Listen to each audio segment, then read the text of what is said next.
Good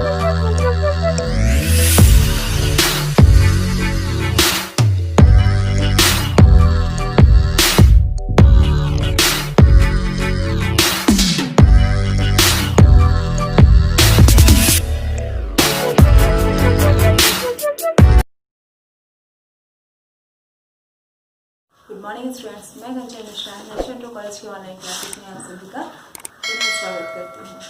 देखिए, अभी तक तो मैंने आपको व्याकरण पढ़ाया और आज मैं आपको हिंदी साहित्य का इतिहास उसकी संक्षिप्त जानकारी देना चाहती हूँ, क्योंकि जैसे ही आप हिंदी फर्स्ट कह लें या प्रथम कह लें पढ़ना प्रारंभ करेंगे तो आपको थोड़ा सा इतिहास भी जानने की आवश्यकता पड़ेगी कि आखिर हिंदी जो आप गद्य काव्य या जो विधाएँ पढ़ने जा रहे हैं वो वास्तविक रूप से वो कहाँ से उत्पन्न हुई, कितने भागों में बांटा गया हिंदी को। इस प्रकार से कुछ जानकारियां हैं जिनका मैं आज आपको संक्षिप्त रूप से परिचय दूंगी। ये आपके कक्षा 9, 10, 11, 12 और जो प्रतियोगी परीक्षा सब में पूछा जाता है, तो थोड़ी बहुत जानकारी आपको होना आवश्यक है। देखिए, आज अपने विषय पे आएंगे। मैंने विषय ब्लैक बोर्ड पे डाल रखा है, हिंदी साहित्य का इतिहास, है ना। विशाल साहित्य है हिंदी हमारा, और दो भागों में विभक्त किया गया, हिंदी गद्य साहित्य और हिंदी काव्य साहित्य, है ना। हिंदी को लिखने के बहुत से तरीके हैं, उन तरीकों को विभक्त किया गया कालों के हिसाब से, युगों के हिसाब से, तो वही आज मैं आपको बताऊंगी। तो सबसे पहले समझेंगे हिंदी साहित्य का इतिहास। जो हमारा साहित्य है हिंदी जिसमें हम पढ़ रहे हैं, एक तो हिंदी भाषा है, ठीक है, जिसके अंतर्गत व्याकरण आती है। अभी तक मैंने आपको व्याकरण समझाई और आज आप साहित्य पढ़ेंगे, साहित्य समझेंगे कि साहित्य क्या है, साहित्य में किस प्रकार से लिखा है। जैसे आपने नाटक है, सामान्य तौर से अगर मैं आपको समझाऊं तो नाटक, उपन्यास, कहानी या प्रबंध काव्य, महाकाव्य, खंड काव्य, इस प्रकार से अगर आप पढ़ेंगे तो आपको साहित्य की जानकारी होनी आवश्यक है, ताकि आप ये समझ सकें कि किस काल से शुरू हुआ, किस प्रकार से लिखा गया, प्रारंभिक हमारा कैसा था हिंदी का प्रारूप स्वरूप, उसके बाद में फिर बढ़ते बढ़ते प्रगति होते होते किस प्रकार का वर्तमान समय में हो गया है। तो देखेंगे हिंदी साहित्य का इतिहास। हिंदी साहित्य के इतिहास को दो भागों में बांटा गया है। पहला है हिंदी काव्य साहित्य का इतिहास, दूसरा हिंदी गद्य साहित्य का इतिहास, ठीक है। दो भागों में बांटा गया रखा है, ध्यान रखिएगा। यदि आपसे कोई पूछता है कि हिंदी साहित्य के इतिहास को बारे में कोई प्रश्न पूछता है, हिंदी साहित्य को कितने भागों में बांटा गया है, तो आप बताएंगे हिंदी साहित्य को दो भागों में बांटा गया है, गद्य और काव्य, है ना। गद्य क्या है पहले समझ लेंगे कि हिंदी गद्य साहित्य का इतिहास उसके अंतर्गत आएगा, ये बाद में। हिंदी गद्य है क्या, तो गद्य ऐसी रचना है जो लय, तुक, ताल, छंद आदि से मुक्त रहती है ना। गद्य क्या है, गद्य छंद, लय, तुक, ताल आदि से मुक्त रचना होती है। याद होगा मैंने आपको विधाएं पढ़ाई हैं, है ना। हिंदी गद्य में 16 विधाएं होती, विधाएं पढ़ाई है, जिसमें आपको हम कुछ प्रमुख बताते हैं तो शायद याद आ जाए कि उपन्यास, नाटक, कहानी, एकांकी, यात्रा साहित्य, है ना, जीवनी, इस प्रकार से जो विधाएं हैं। गद्य उन विधाओं पर ही लिखा जाता है। जो गद्य के लेखक हुए, जिन्होंने गद्य लिखना प्रारंभ किया, उन्होंने विधाओं के अनुसार गद्य को लिखा, चाहे उपन्यास लिखा गया हो। देखिए, उपन्यास में भी कोई लय नहीं होती है, तुक नहीं, बंदी नहीं होती है, कोई ताल नहीं होती, कोई रिदम नहीं होता है ना। ऐसी बस जैसे वाक्य होते हैं, वाक्यों को जोड़ते लिख दिया, नहीं, या कोई कहानी सुनी है उसका पूरा सार लिख देते हैं। समझ में आपको गद्य क्या है, लय, तुक, ताल से मुक्त होती है रचना। और काव्य क्या है, हिंदी काव्य लय, सुर, तुक, ताल से युक्त होती है, वहां मुक्त हो जाएगी और यहाँ युक्त हो जाएगी, वो काव्य है। हमारा जो हिंदी काव्य का इतिहास है वो बहुत ही प्राचीन है। गद्य का तो आधुनिक युग में प्रारंभ हुआ, विकास होना, गद्य में रचनाएं करना आधुनिक युग में प्रारंभ हुआ। काव्य प्राचीन काल से लिखा आ रहा है। देखिए, जो हमारे वेद हैं, उपनिषद हैं, क्या है, संस्कृत भाषा में लिखे हैं, है ना, श्लोकों के माध्यम से लिखे हैं। तो उन श्लोकों को पढ़ने का भी एक तरीका होता है।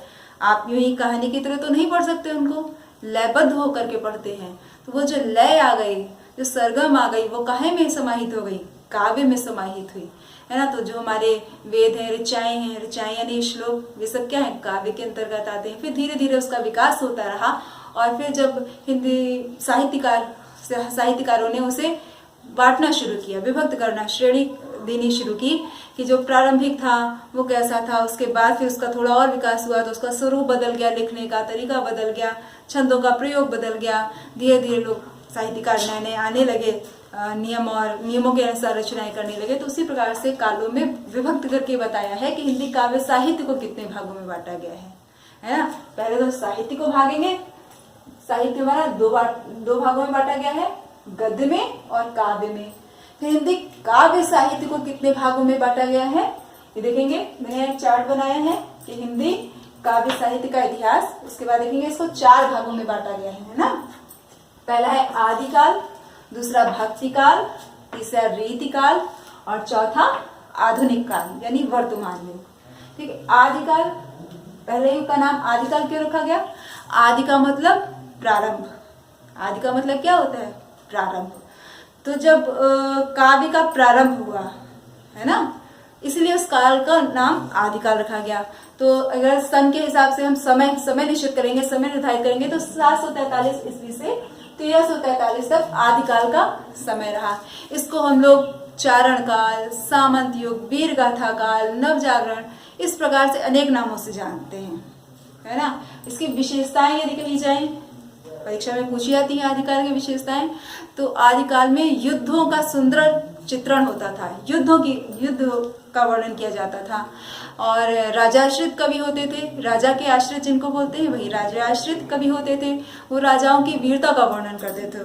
तो वीरता चूंकि युद्ध में ही प्रदर्शित की जा सकती है, इसलिए युद्धों का वर्णन करते थे। उनकी वीर रस का पूर्ण प्रयोग किया गया, वीरता का वर्णन करते थे, है ना। सजीव चित्रण करते थे। कोई राजा किसी युद्ध में जाता था तो कवि जाता था, वह देखता था किस प्रकार से राजा ने युद्ध किया, आकर के उसे पंक्तिबद्ध लयबद्ध करके अपने काव्य में लिखता था, राजा को सुनाता था। राजा प्रसन्न होकर के उसे क्या करते थे? दान दक्षिणा देते थे, जिससे वे अपनी जीविका चलाते थे। तो आदिकाल का जो कवि था वो राज्य आश्रित कवि था, और युद्धों का सुंदर चित्रण किया जाता था। वीर रस के साथ साथ श्रृंगार रस की का भी उसमें थोड़ा सा समावेश होता था, क्योंकि राजा की जो जीवनचर्या होती थी, उनका जो अपना निजी जीवन था, उसके बारे में भी कवि लिखते थे और उनको सुना करके उन्हें प्रसन्न करने का कार्य करते थे। ठीक है, तो ये आदिकाल हुआ। फिर क्या हुआ? उसके बाद समय थोड़ा सा और आगे आया, भक्ति काल। पहले क्या है? राजा यानी जिसके सानिध्य में रहते थे, जो हमारी जीविका चलाता था, जो हमें आश्रय देता था, केवल हम उसी का गुणगान करते थे। उसके बाद जब थोड़ा समय बढ़ा तो कवियों ने क्या किया? ईश्वर को भी जाना, ईश्वर की वंदना करने लगे, ईश्वर को श्रेष्ठ मानने लगे।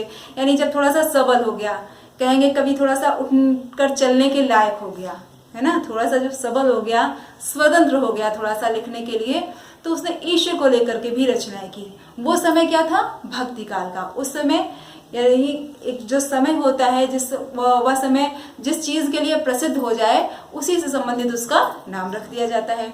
आदिकाल चूंकि राजाओं के वर्णन से संबंधित था, तो उसको चारण काल, वीर गाथा काल, इस प्रकार से नाम रखा गया। वीर गीत लिखे गए इसमें ज्यादातर। और फिर जब थोड़ा समय बढ़ा, कवियों ने ईश्वर का वर्णन करना शुरू कर दिया, ईश्वर से संबंधित अपने इष्ट के लिए लिखने लगे, है ना। तो उस युग का नाम रखा गया, उस काल का नाम रखा गया भक्ति काल। भक्त और भक्ति का संबंध आ गया भक्ति काल। भक्ति काल को स्वर्ण युग भी कहा गया, है ना। भक्ति काल को क्या कहा गया? स्वर्ण युग कहा गया। इसका समय क्या था? 1343 से 1643 ईस्वी तक रहा इसका समय। 1343 से 1643 तक भक्ति काल का समय रहा। अच्छा, इसकी विशेषता क्या हुई? इसमें कवि ने ईश्वर का वर्णन किया, उसमें सगुण भी हुए, सगुण ब्रह्म के उपासक हुए, निर्गुण ब्रह्म के उपासक हुए। सगुण निर्गुण से क्या तात्पर्य है? कुछ कवि थे जो ईश्वर को संपूर्ण ब्रह्मांड में समाहित मानते थे। उनका कहना था ईश्वर किसी रूप रंग में निश्चित नहीं, यानी ईश्वर की हम केवल कल्पना कर सकते हैं, उसे किसी रूप में समाहित नहीं कर सकते। मूर्ति पूजा के वे उपासक नहीं थे। वो संपूर्ण संसार में ईश्वर को व्याप्त, कण में ईश्वर को व्याप्त मानते थे। ऐसे लोग निर्गुण ब्रह्म के उपासक हुए। और जो सगुण ब्रह्म के उपासक हुए, वो ईश्वर का साकार रूप पसंद करते थे। जैसे कि कृष्ण को ईश्वर का अवतार माना गया, राम को ईश्वर का अवतार माना गया। इस प्रकार जो कृष्ण भक्त हुए, राम भक्त हुए, ये सगुण ब्रह्म के उपासक हुए, है ना। तो ये भक्ति काल का विभाजन मैं अभी आपको विस्तृत तौर से बताऊंगी, क्योंकि ये आपके पाठ्यक्रम है। फिर आया हमारा रीतिकाल, है ना।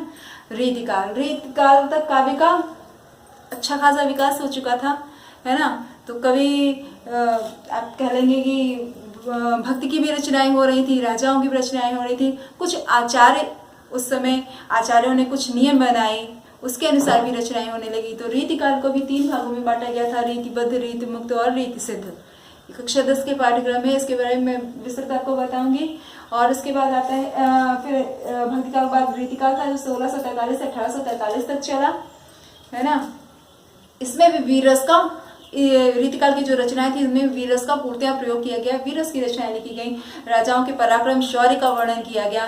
केशवदास भूषण जैसे कवियों ने शिवाजी का अत्यंत बृहद वर्णन किया है अपनी रचनाओं में। उसके बाद आया आधुनिक काल, जो सन 1843 से अभी तक चल रहा है। आधुनिक काल के भी बहुत सारे भाग हुए। जिस प्रकार से विकास होता गया उस प्रकार से आधुनिक काल का भी विभाजन होता गया, जिसमें भारत युग, द्विवेद युग, छायावादी युग, छायावादोत्तर युग, नई कविता युग, प्रगतिवादी, प्रयोगवादी, अनेक प्रकार से नाम है। इसका भी विस्तृत अलग से आपको बताया जाएगा। फिलहाल तो अभी आपको ये हिंदी काव्य साहित्य का इतिहास बताया जा रहा था, जिसमें काव्य साहित्य के इतिहास को 4 भागों में बांटा गया, आदिकाल, भक्तिकाल, रीतिकाल और आधुनिक काल। अब मैं आपको इसमें से आदिकाल के बारे में मैंने उसकी विशेषताएं उसके अन्य नामों से आपको परिचित कराया। अब मैं आपको भक्तिकाल का जो विभाजन हुआ उसको समझाऊंगी।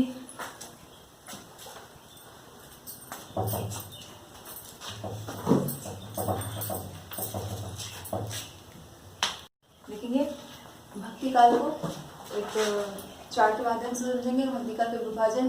ठीक है, भक्ति काल जैसे कि मैंने आपको बताया था कि ईश्वर से संबंधित रचनाएं करने का युग आ गया था, ईश्वर से संबंधित रचनाएं करने का काल आ गया था। कभी ईश्वर को भी श्रेष्ठ मानने लगा था और उसकी रचनाएं करने लगा था, उसको अपना इष्ट मानने लगा था। लेकिन भक्ति काल को 2 भागों में बांटा गया, है ना। भक्ति काल का विभाजन हुआ और वो 2 भागों में विभक्त हो गया। कैसे? निर्गुण काव्य धारा और सगुण काव्य धारा, है ना। इससे पहले मैंने अभी आपको निर्गुण और सगुण में अंतर बताया था।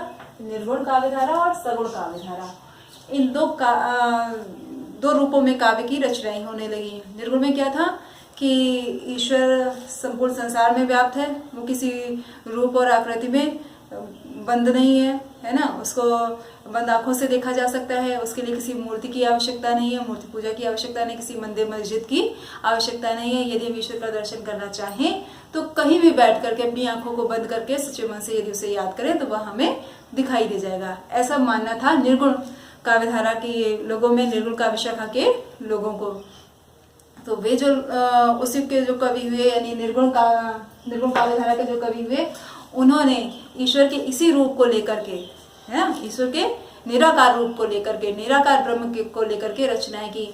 लेकिन उसमें भी क्या हुआ कि निर्गुण काव्यधारा का भी 2 भागों में विभाजन हुआ। निर्गुण काव्यधारा को भी 2 भागों में विभक्त किया गया। एक हुआ ज्ञानाश्रय शाखा और दूसरा हुआ प्रेमाश्रय शाखा, यानी ज्ञान मार्गी शाखा और प्रेम मार्गी शाखा। अब इसमें समझेंगे ज्ञान मार्गी शाखा क्या थी। ज्ञान मार्गी क्या थी? ज्ञान मार्गी यानी जो ज्ञान मार्गी शाखा के कवि हुए, उन्होंने ईश्वर को प्राप्त करने का, मोक्ष को प्राप्त करने का ज्ञान बताया, है ना। उन्होंने अपनी रचनाओं के माध्यम से, अपने छंदों के माध्यम से क्या बताया हमें कि किस प्रकार से हम ईश्वर को प्राप्त कर सकते हैं। क्योंकि ईश्वर निराकार है, उसे कहीं मंदिर या मस्जिद में जाकर के नहीं देखा जा सकता, उसे प्राप्त नहीं किया जा सकता, उसे केवल मन की आंखों से देखा जा सकता है, हृदय के भावों से महसूस किया जा सकता है। और उन्होंने ही हमें बताया कि यदि हम एक सच्चा गुरु करें और वह गुरु हमें ईश्वर तक ले जाएगा। तो इनमें जो प्रमुख नाम आते हैं, यानी निर्गुण काव्यधारा की ज्ञानाश्रय शाखा में जो प्रमुख नाम आते हैं कवियों के, वो कबीर हैं, कबीरदास, गुरु नानक देव, दादू और संत रैदास। इन्होंने ईश्वर के निराकार रूप को ही श्रेष्ठ माना और निराकार रूप को ही कहिए माना। और उन्होंने कहा कि निर्गुण ब्रह्म की उपासना करके हम अपने जीवन को सफल बना सकते हैं, इस संसार रूपी भवसागर से मोक्ष को प्राप्त कर सकते हैं। और उस ईश्वर को प्राप्त करने के लिए एक किसी सीमित स्थान की आवश्यकता नहीं है, किसी निश्चित समय की आवश्यकता नहीं है। हम जब चाहें, जहां चाहें, अपनी अंतःकरण में बसने वाले ईश्वर को याद कर सकते हैं, देख सकते हैं, उसके दर्शन कर सकते हैं और अपना मार्गदर्शन कर सकते हैं। ठीक है। और इसी की जो दूसरी शाखा हुई प्रेमाश्रय शाखा, है ना, प्रेम मार्गी शाखा, उन्होंने भी ईश्वर के इसी रूप को माना। लेकिन उनका क्या था, इसमें ज्ञान की बातें कही गई, ईश्वर को प्राप्त करने की बातें कही गई, और यहाँ पे क्या आ गया कि प्रेम का भाव आ गया। प्रेम मार्गी शाखा में प्रेम का भाव आ गया, नायक और नायिका का भाव आ गया। इस शाखा के जो कवि थे, सबसे महत्वपूर्ण कवि शाखा के जायसी हुए। उन्होंने जो ग्रंथ लिखे है ना, पद्मावत लिखा, अक्षरावत लिखा, इन सब में उन्होंने क्या किया कि ईश्वर को अपना प्रियतम माना, यानी ईश्वर को नायक माना और स्वयं को नायिका माना, ईश्वर को अपना प्रेमी माना और स्वयं को उसे उसकी प्रियतमा माना, और तब उसको प्राप्त करने की बात कही, है ना, तब उस ईश्वर तक पहुंचने की बात कही, यानी ईश्वर को उन्होंने प्रेम के माध्यम से प्राप्त करने की बात कही। और ज्ञान मार्गी शाखा लोगों ने क्या कहा कि ज्ञान के माध्यम से हम ईश्वर को प्राप्त करें।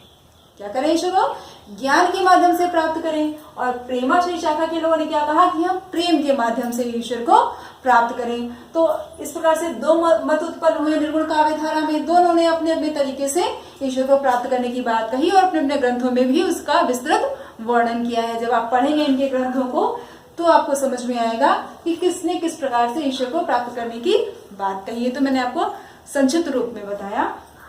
फिर आते हैं भक्ति काल की दूसरी काव्य धारा, सगुण काव्य धारा, है ना। भक्ति काल की दूसरी काव्य धारा कौन सी हुई? सगुण काव्य धारा। जिस प्रकार से निर्गुण काव्य धारा का विभाजन हुआ उसी प्रकार से सगुण काव्य धारा का भी विभाजन हुआ। सगुण काव्य धारा के विभाजन में सभी दो भागों में बांटा गया। एक थी रामाश्रय शाखा और दूसरा कृष्णाश्रय शाखा, यानी राम मार्गी और कृष्ण मार्गी काव्य धारा। दो भाग हुए, पहला राम मार्गी और दूसरा कृष्ण मार्गी। अब से नाम से स्पष्ट है, राम और कृष्ण सभी जानते हैं। ईश्वर का अवलंब उन्हें बताया गया, ईश्वर का अवतारी उन्हें बताया गया, है ना।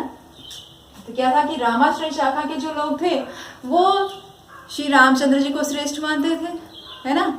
उनकी भक्ति की रचनाएं करते थे। तुलसीदास जी का नाम प्रमुखता से लिया जाता है। उन्होंने अपने रामचरितमानस का में श्री रामचंद्र जी के चरित्र का विस्तृत वर्णन किया है। और आज भी यदि देखा जाए, आधुनिक काल में भी देखा जाए, तो राम राज्य स्थापित करने की बात कही जाती है तो कहीं ना कहीं वह राम हमारे इष्ट रहे, हमारे हृदय में व्याप्त रहे, या उनके चरित्र के जो चरित्र जो था उनका, वो हमारा आज भी आदर्श है। लोगों को उनके जैसा बनने की बात कही जाती है, राजनेताओं को उनके जैसा राज करने की बात कही जाती है, जैसा कि श्री रामचंद्र जी के बारे में रामचरितमानस में तुलसीदास जी ने लिखा है ना। तो रामाश्रय शाखा के लोग श्री रामचंद्र जी को अपना इष्ट मानते थे और उनसे संबंधित, उनके जीवन से संबंधित और उनके राम राज्य से संबंधित अनेक वृत्तांत ऐसे थे जिनको लेकर के माध्यम बना करके वे रचनाएं लिखते थे, जिसमें तुलसीदास जी का नाम प्रमुखता से लिया जाता है और इनका महाकाव्य रामचरितमानस है। दूसरा क्या हुआ? इनकी कृष्णाश्रय शाखा, यानी कृष्ण मार्गी। ऐसे लोग कृष्ण को मानते थे, है ना, कृष्ण को अपना इष्ट मानते थे। और ये सब क्या करते थे? कहेंगे मूर्ति पूजक थे, है ना। उनके साकार रूप को, ईश्वर के साकार रूप को मानते थे। ये नहीं मानते थे कि ईश्वर संपूर्ण संसार में व्याप्त है, कहीं भी उसको प्राप्त किया जाए। ऐसे लोग मूर्ति पूजा पे विशेष बल देते थे। इसके लिए उन्हें मंदिर मस्जिद जाने की आवश्यकता होगी, क्योंकि मूर्तियां वहीं स्थापित कर सकते हैं, है ना। तो कृष्णाश्रय शाखा के लोग जो थे वो कृष्ण के प्रेम में मगन रहते थे। उनसे संबंधित उनके बाल्यकाल से, जीवन से और कई प्रकार की कृष्ण ने लीलाएं की, उन लीलाओं से संबंधित रचनाएं की, जिसमें सूरदास का नाम प्रमुखता से लिया जाता है ना। सूरदास का नाम प्रमुखता से लिया जाता है। इन्होंने कृष्ण के जीवन चरित्र को बहुत ही अच्छी तरीके से दर्शाया और जो वास्तविक था, जो बाल्य रूप था, उसका इतना सुंदर, इतना मनोहारी चित्रण प्रस्तुत किया कि ऐसा लगा कि ये उनकी आंखें नहीं थी, फिर भी ऐसा लगा कि इन्होंने श्री कृष्ण को वो लीलाएं करते हुए स्वयं अपनी आंखों से देखा और उसका चित्रांकन किया। तो उसी श्रेणी में मीराबाई, जो भी कृष्ण की उपासिका रही, रसखान, जिन्होंने भी कृष्ण के बाल्यकाल का और उनके वनगमन का, वहां पर जाकर किस प्रकार से अपने मित्रों के साथ खेलते थे, बाल गोपालों का, उसका चित्रण किया। जब आप इनकी रचनाएं पढ़ेंगे तो आपको देखने को मिलेगा कि बहुतायत कृष्ण से संबंधित ही इनके पद थे, इनके छंद थे, कृष्ण से ही संबंधित थे। उन्होंने कृष्ण को ही अपना इष्ट माना और उनका ध्यान करके वे संसार से मोक्ष को प्राप्त करना चाहते थे। तो आज केवल मैं आपको इतना ही समझाऊंगी। अगले वीडियो में मैं आपको रीतिकाल और आधुनिक काल के बारे में बताऊंगी। ये वीडियो यदि आपको समझने में कोई दिक्कत हुई हो तो कमेंट के माध्यम से मुझे बताएंगे और इस वीडियो को शेयर और लाइक करना ना भूलें। धन्यवाद।